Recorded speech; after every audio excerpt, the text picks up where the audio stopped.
ಉಡುಪಿಯ ನಗರ ಭಾಗದಲ್ಲಿರುವ ಇಂದ್ರಾಳಿ ಜಂಕ್ಷನ್ನಿಂದ ಆರಂಭ ಆಗಿರುವಂತಹ ಏನು ರಾಷ್ಟ್ರೀಯ ಹೆದ್ದಾರಿಯ ಕಾಮಗಾರಿ ಇದೆ. ಇದರಿಂದಾಗಿ ಒಂದಷ್ಟು ಬದಲಿ ವ್ಯವಸ್ಥೆ, ಸಂಚಾರ ವ್ಯವಸ್ಥೆಯನ್ನು ಮಾಡಿಕೊಡಲಾಗಿದೆ. ಆದರೆ ಇದರಿಂದಾಗಿ ಬಹಳಷ್ಟು ಟ್ರಾಫಿಕ್ ಜಾಮ್ ಉಂಟಾಗಿದೆ.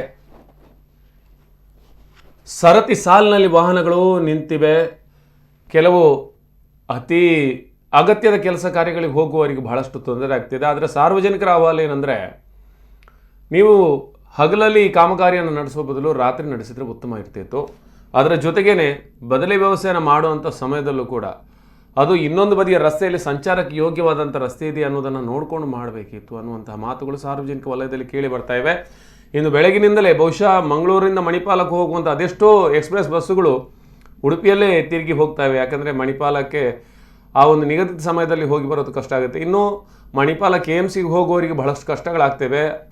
ಇದರಿಂದಾಗಿ ಕಾಮಗಾರಿಯನ್ನು ತ್ವರಿತವಾಗಿ ಮಾಡಬೇಕು. ಈ ರೀತಿ ಆಮೆಗತಿಯಲ್ಲಿ ಮಾಡಿದರೆ ಸಾರ್ವಜನಿಕರ ತೊಂದರೆ ಆಗುತ್ತೆ ಅನ್ನೋ ಬಗ್ಗೆ ಆಕ್ರೋಶ ಕೇಳಿ ಬಂದಿದೆ.